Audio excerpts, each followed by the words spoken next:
It finally happened without a hitch.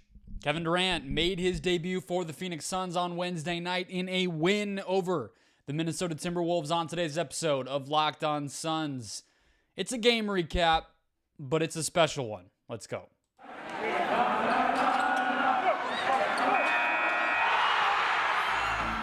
You are Locked On Suns, your daily Phoenix Suns podcast, part of the Locked On Podcast Network, your team every day.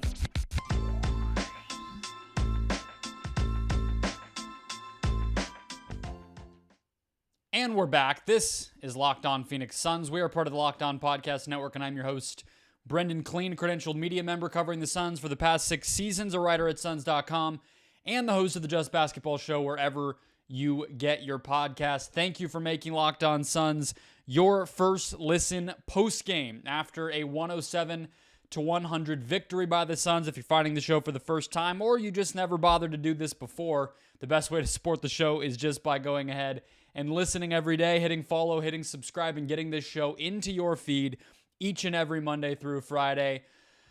Maybe some bonus episodes, including this Friday night going into Saturday, where you can hear everything about the Nuggets game. You can also follow along at Locked On PHX Suns, where you can participate in the 7 words or less game take, which is back.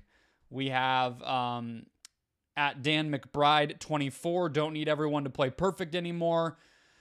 We have at Goomba_81, just warming up. We have at 4X Dominic, Book and KD equals an NBA championship. So yes, follow or subscribe, get this show in your feed, locked onto your favorite team every single weekday. You can also follow along on Twitter, have some fun there, get updates, news shows, everything else. Let's dive in. 3 moments of the game tonight, all centered around Kevin Durant. The first one was pregame intros, and Durant went first. That was interesting, right?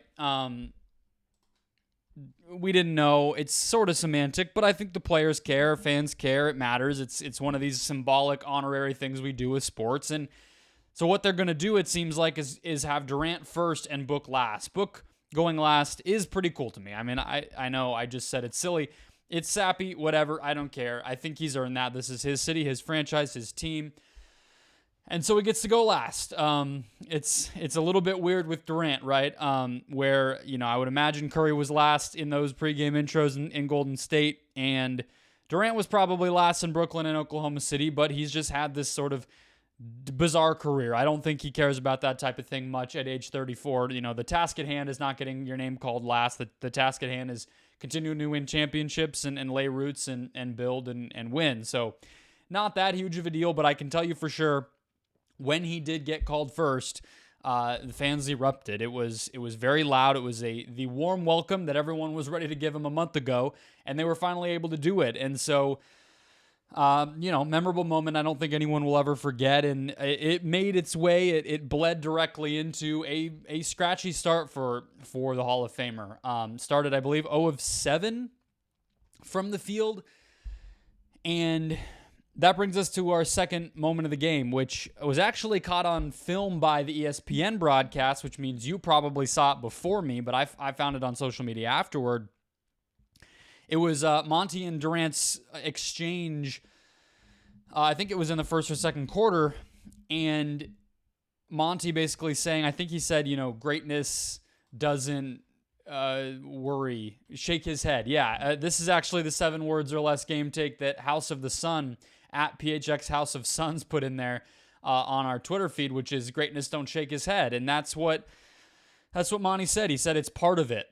The grind, the missed shots, the stress, the tension, the return from injury, all that stuff is what it's all about. There's no avoiding that. There's no getting away from it. There's no hiding from it. And it was just a cool perspective from Monty. It was good insight into the way that he communicates with his players. But it was also a cool one of our first examples of the relationship that those two have. And we knew that they had a relationship dating back to their time with Oklahoma City, that Durant had a great deal of respect and reverence for Monty, and obviously that extended into Team USA and other connections throughout their history together, and Monty shared that respect and reverence, but we haven't really seen examples of it because this guy's been hurt. And so that was cool as well, just seeing those two share that it's a small moment, but those are the ones that build trust. And it's what Monty was doing there is reinforcing his belief in his superstar. And it's not that Kevin Durant needs that so much as it is this affirmation that in this new environment that I'm in, if I'm Kevin Durant, in this new context, in this new situation, with a new person sort of running the show in Monty, what I've done up to this point, the respect and legendary status that I've earned, it's going to carry weight here. This coach sees me the same way that others have, and I can struggle, I can make mistakes, and it'll be fine, right? Brings us to the third quarter. And this is where Durant really looked like Kevin Durant, okay? Basically the first half of the third quarter. So he scores 7 points in the third. He only had 16 total, 5 of 18 from the floor. So 7 of his 16 points came in this quarter alone. And in this half of the quarter, because he checked out at the 4-minute and 20-second mark. And so you could pick and choose from any of these, but really the specific moment that I feel like I will remember and that really was emblematic of this weird game and struggle from Durant was the 7:19 mark when the Suns, I think it's a little later in the clock, there's been some ball movement already. Durant has some space on the left, the right block, I believe posting up Jaden McDaniel. Mike Conley. Mismatch, Mike Conley. And Booker's at the top of the key, darts a pass into Durant, who immediately, decisively takes a quick shot, draws the foul, so it's an and one. I'm sorry, I'm getting the moment wrong. 6:25, and it was Jaden McDaniels. I was getting it mixed up with the Booker and one. So I had that right. Booker throws it in, quick decision, draws the foul, makes the shot, makes the free throw, and as he's walking to the line, before he makes that free throw, Booker from half court is shouting at him, gassing him up with his eyes and his ears and his smile and whatever. And then Chris Paul comes over and, smacks him on the butt, giving him everything, giving him love. And basically an on-court, in-game example of exactly what I was just talking about when it came to Monty Williams and the exchange that they had courts along the sideline that ESPN caught. It was just a cool example in one way of how much time these players and people have spent together, considering Durant has not played a ton. He has still now been a Sun for 6 weeks, 7 almost. And so they have this bond that we're starting to see shine through, and that's important and cool, but also just to see the support and reinforcement that I mentioned with Monty come through from players as well, right?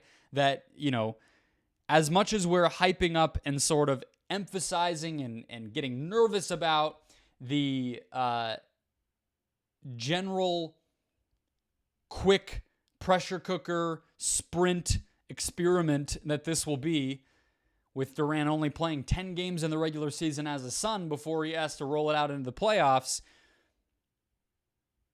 they're good. They have a connection, and they're getting comfortable interpersonally very quickly. And I think those were a few moments that we saw, but it was also, again, just good for Durant to finally get one to go in, to kind of have a signature turnaround jumper in the post against a good defender, drawing contact and making the shot anyway. And obviously feels a lot better when the W happens anyway. On that note, main takeaway of the game coming up next on matchups. What Durant will allow the Suns to be and how Minnesota illustrated that next. First, today's show, guys, brought to you by the Ultimate Basketball GM. The coolest game out there. If you love basketball, if you're a nerd about this stuff like I am, like I'm sure you are, if you've always thought you could be a great NBA GM, Ultimate Pro Basketball GM is for you. The game allows you to manage every strategic aspect of a franchise, playing through seasons and leading your franchise and fans to glory as you build a historic dynasty. In the simulation, you're responsible for dealing with challenging personalities, hiring the right coaches and assistants, trading and training players, making draft picks, and navigating your franchise through free agency and all the ups and downs of season after season over the course of years. All of this in a challenging and realistic game depiction of the real basketball world. Ultimate Pro Basketball GM is completely free and playable offline, on the go, as you want and when you want. Locked On listeners, Locked On Suns listeners get a 100% free boost to their franchise when using the promo code Locked On in the game store, so make sure to check them out. Download the game by visiting ProBasketballGM.com, scanning the QR code on their website, or go to your favorite app store, look it up there, download it there. That's ProBasketballGM.com, Ultimate Basketball GM. Start your dynasty today. So the Timberwolves obviously are a unique team, right? They have two centers effectively in their starting lineup, and they also basically have a power forward playing the three. And so their size disparities against opponents is always going to make for an interesting matchup calculation. And early in this game, the Suns guarded... well, most of the time, we'll say, except for when Towns was playing center, but they had Durant guarding Cat, they had Okogie guarding Edwards, they had Booker on McDaniels, I believe, and then they had Paul on Conley and Ayton on Gobert. All of that is to say, having an answer for Cat defensively that you can rely on and trust in the form of KD is a luxury the Suns just did not have in the past. And so my big takeaway from this game is the Suns have more answers than they used to. And anyone could have looked at the roster and looked at what Kevin Durant is and expected that. But I still think that there's something to be said for executing it, illustrating it, doing it with very little experience and practice together and reps together, right? And to get even more deep, Monty, DA, and Chris Paul postgame all referenced how at halftime, you can tell the video assistant, video coordinator was rapidly uploading and splicing clips up for the presentation at halftime of Karl-Anthony Towns raining threes. Because all three of Monty, DA, and Chris Paul, like I just said, all emphasized the same thing, which was these pet plays that Minnesota was running. Horns, basically, which the Jazz actually used to run with Gobert and Derek Favors back in the day. Basically, two big setting side screens on either side. The ball handler would use Gobert's screen. Meanwhile, Towns would cut across the court and pop out on the opposite side of the floor, away from where the ball handler is headed, and get open and make the defense have to basically do a three-way switch or react to a lot of that movement and screening all at one time. Cat made, I think, 2 threes off of that action in the first half, had a very efficient, productive first half, and then in the second half, I think he only made 1 3. The Suns successfully weeded out that play twice to prevent him from making those threes. You can go to my Twitter feed to see an example if you want to. And I would say on top of the things that they did to take that particular play away, they also were pretty disciplined with their switching rules and doubling rules when Towns was in the post. You know, they were doubling on the dribble, which is one of their favorite things to do, not on the catch, not fronting, not any of that, but let him catch. And then once he starts to go to work and bouncing the ball, that's when the double comes. And then they've gotten very comfortable with, okay, what are the rotations and switches off of that? They were good with that too. A lot of those things are predicated upon Durant being able to stand up and hold up against Cat individually. And I don't want to make it sound as if all of the things I just mentioned were all Durant guarding Cat. I haven't watched the full game back. I'm reacting in the moment. But the point is, if you just think back to last year or even pre-Durant trade this year, you know, I hate to bring this example up, but I do it a lot, of the 2021 first-round series. Anthony Davis ate this Suns team alive because they were playing him at the 4 largely with Gasol.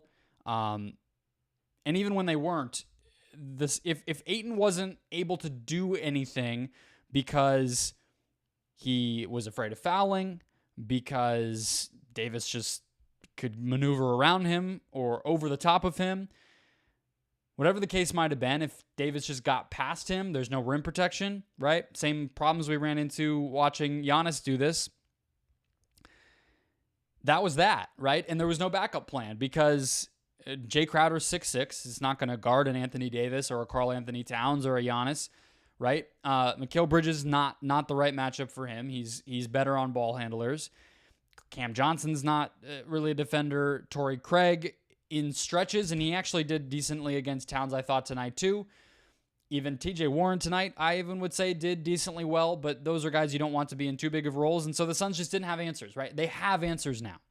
And this was actually a very good time to play Minnesota. The fact that Durant was able to be back for this game, I think, is really nice. It would have been good to see him, I think, against the Bucks last week, but so be it. The Lakers probably too. But whatever. This is a good game to get some comfort and memory built up with, where you can say, hey, remember what we did against Towns? Remember how that felt?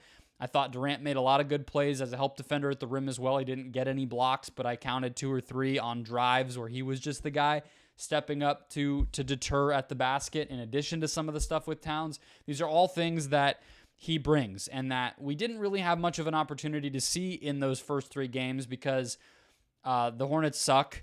The Bulls took a bunch of jumpers, so they didn't really challenge the Suns' defense in that way. And then Dallas, it was just a slugfest, score fest, I mean to say, and it didn't really...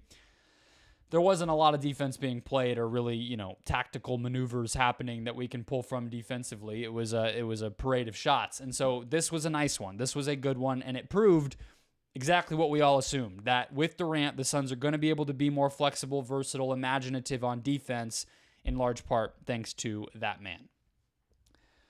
Closing out the show with our usual recap segment, starting with a box score oddity, which will focus on the paint.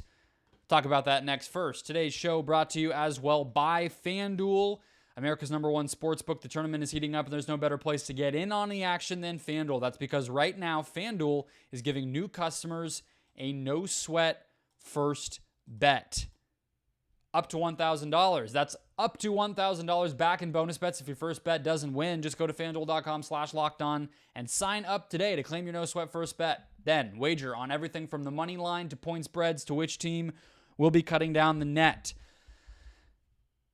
People are going to make you think you should bet on Caitlin Clark in Iowa. I believe the line was 11.5 the last time that I checked. I imagine that there is a significant money line price for Iowa that would make you think you're going to win quite a bit of money. I would say do not fall for that trap. Caitlin Clark is special. South Carolina is dominant.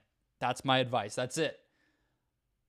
All these bets and more on an app that's safe, secure, and super easy to use. Don't miss your shot at a no-sweat first bet up to $1,000 when you join FanDuel today. Just go to FanDuel.com/lockedon. That's FanDuel.com/lockedon to sign up. Make every moment more with FanDuel.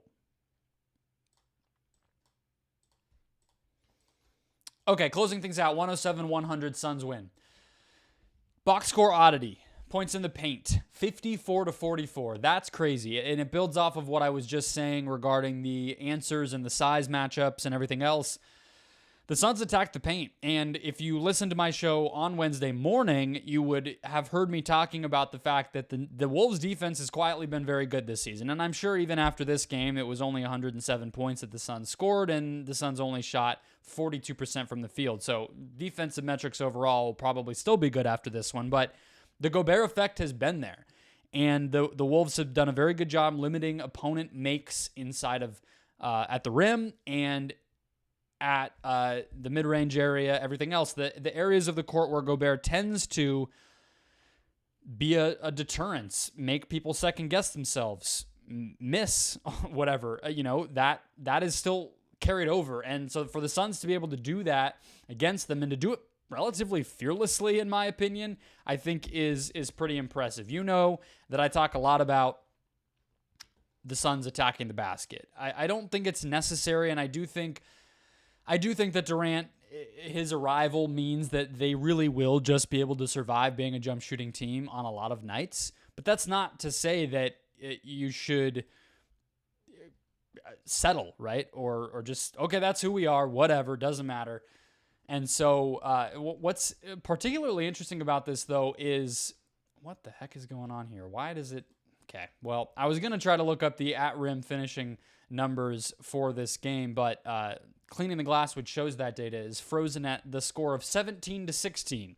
Suns lead. That's not the final score, but that brings us to the other box score oddity to pivot there. 12 of 15 from the free throw line for Devin Booker. And I asked him about it post-game. I said, you've been... I think the stat is he has at least 8 free throw attempts in the past 6 games, which is above his career...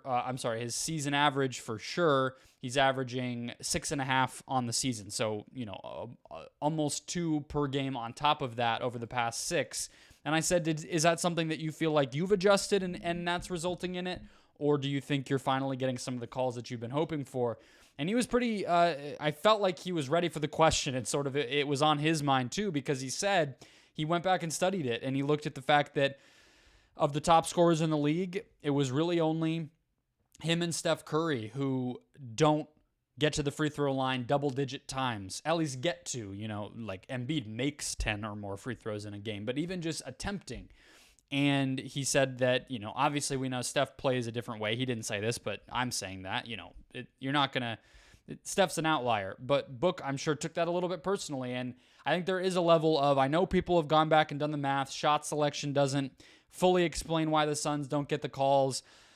The fact that Cam Johnson and Mikal Bridges both have seen an uptick in free throw rate after leaving Phoenix, I think there is more to the story. I don't think it's really one thing, but Booker seems to have really embraced the challenge and embraced the learning opportunity to go in there and try to draw contact, try to generate attention from the refs, all this stuff. He's had spurts of this in the past. Last year, there was a moment in time when he was getting into it with officials, and we went through this whole song and dance about the free throw disparities between them and their opponents and all that.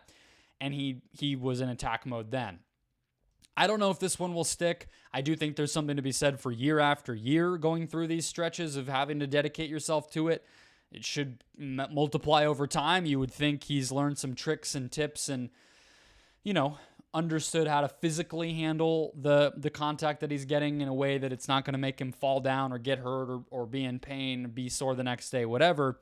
But we'll see. It's still noteworthy. 15 tonight, 12 makes. He also had a stretch where I think he missed 3 of his first 8 free throws, and then from that point on, he smacked himself in the head a little bit at the free throw line at one point after he missed that third one. And then he was like, all right, that's it. I'm done. I'm not missing anymore. And he went to get to 12 of 15.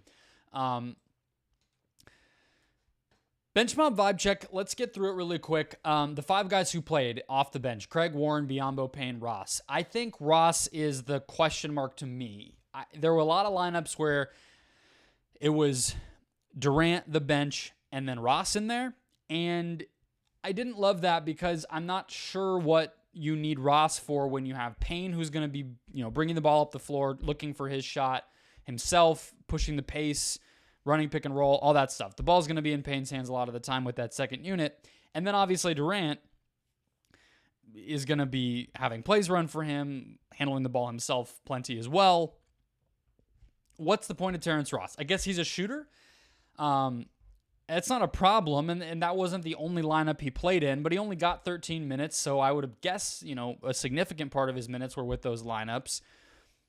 I'm not even really trying to judge it off of the 0 for 3 night that he had. It really isn't even about the results necessarily. It's just, I personally would go with Shamet or Lee if all you need is a shooter, because I think that those 2 guys are a little bit steadier on defense.